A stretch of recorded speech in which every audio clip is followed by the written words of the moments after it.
Alors Beacon, comment ça marche? C'est très simple, on sélectionne sa salle, on met un message personnalisé, et hop, c'est envoyé. Nos amis reçoivent une notification et peuvent venir nous rejoindre à la salle. En plus, avec la localisation et des badges NFC et QR code présents dans nos salles partenaires, c'est quasiment instantané. Beacon, c'est un peu comme si Strava et Zenly avaient eu un enfant passionné d'escalade.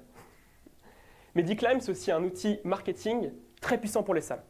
On augmente le CA des salles d'escalade en amenant des groupes de grimpeurs plus importants et on renforce l'acquisition et la rétention avec une communauté soudée.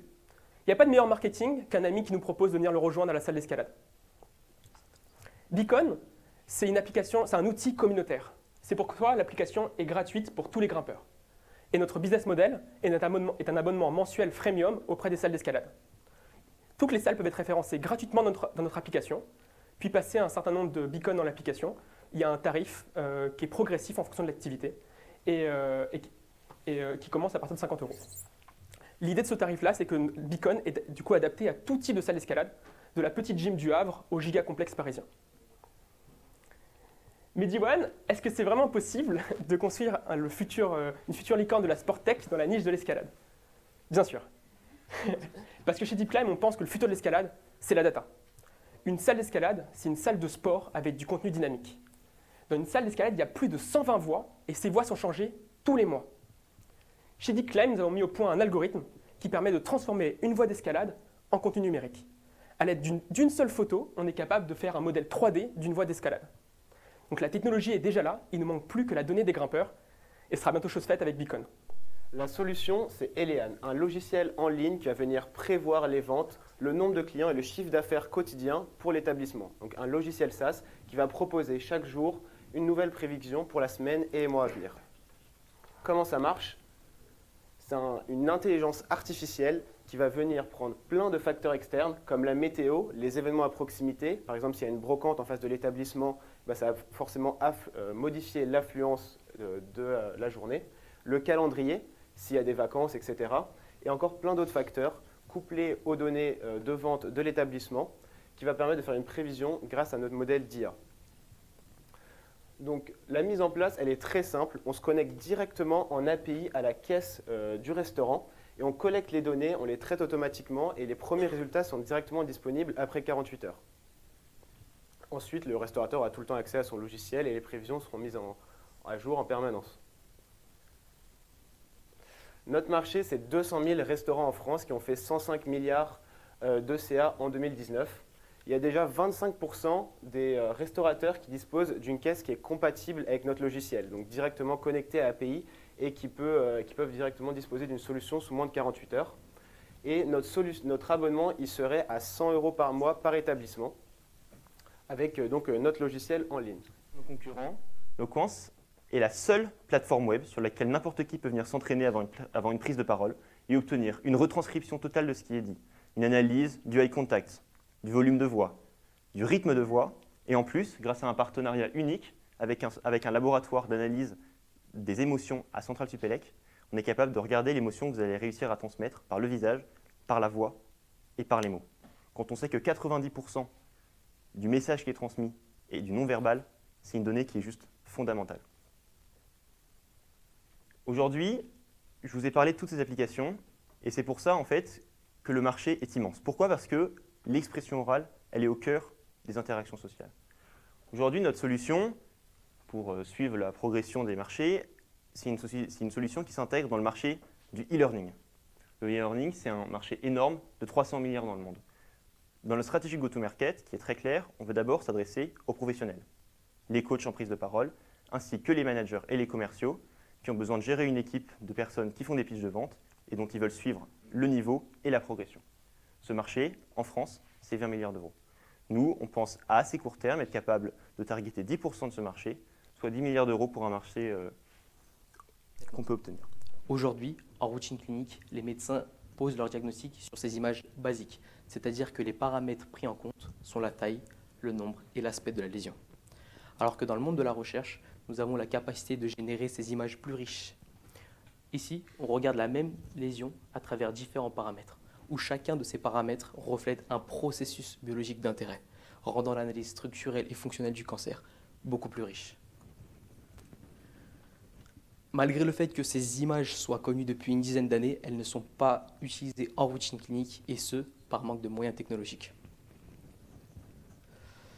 Je vais vous raconter l'histoire de Léa, 30 ans, qui a un cancer du poumon.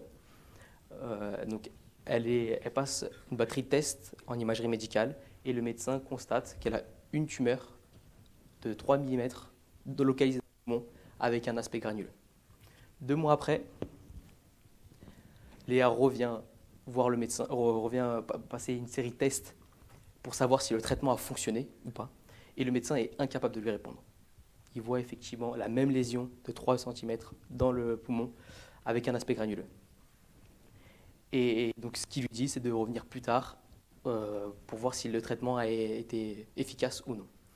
Alors qu'avec nos images, le médecin peut mieux caractériser la tumeur et adapter le traitement le plus tôt possible.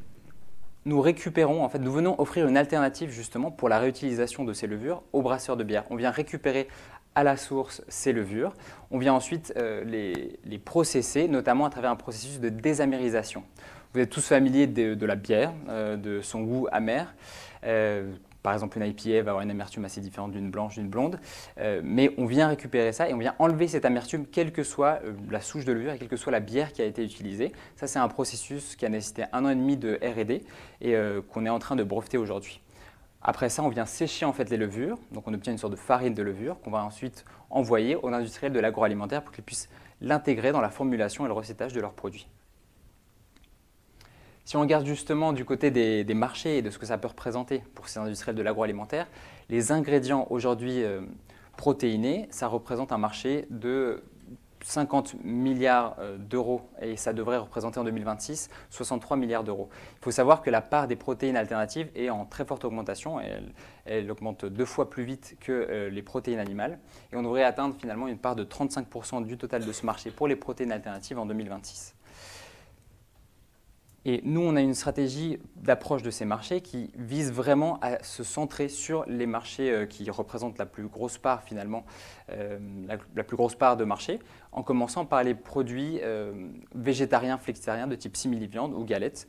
Mais on veut également se centrer sur un marché secondaire, comme par exemple la nutrition sportive ou bien la sous-nutrition, ce qui apporterait un impact en plus social, sociétal à notre projet, en plus de l'impact environnemental. Tout cela, on le ferait en dérisquant la roadmap R&D pour potentiellement des applications en pet food, donc alimentation pour les animaux de compagnie, ou bien également en cosméto. Le projet qu'on a trouvé le plus abouti et le plus proche de potentiellement pouvoir lever a été Yeasty. Parce que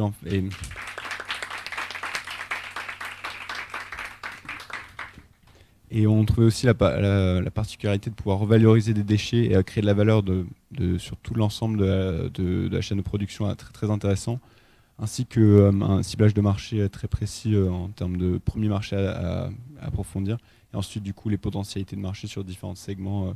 Je trouvais que cette approche était très bien construite.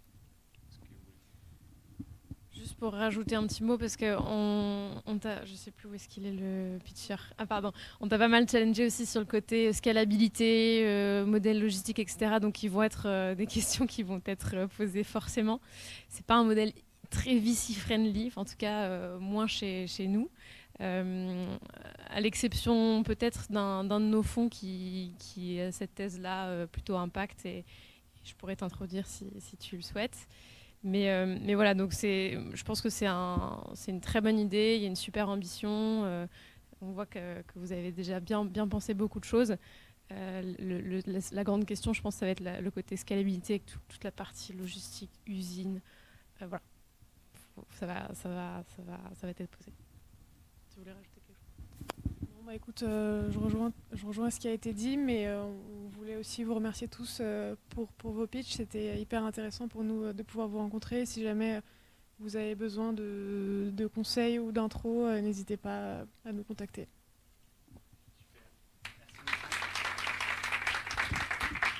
Donc on facilite Juan et Yeasty qui intégreront donc le sac les vins, et de toute façon tous les autres seront étudiés pour l'intégrer également. Donc voilà, comme Pauline le disait, n'hésitez pas à contacter notre jury sur LinkedIn ou peut-être, je sais pas, vos mails sont peut-être plus utiles, je sais pas. Mais voilà, restez tous en contact. On était ravis de pouvoir organiser cette soirée. Merci au jury, merci aux pitchers, merci également aux spectateurs d'être venus. Merci à Iris aussi qui a tout filmé et tout photographié et pour le son.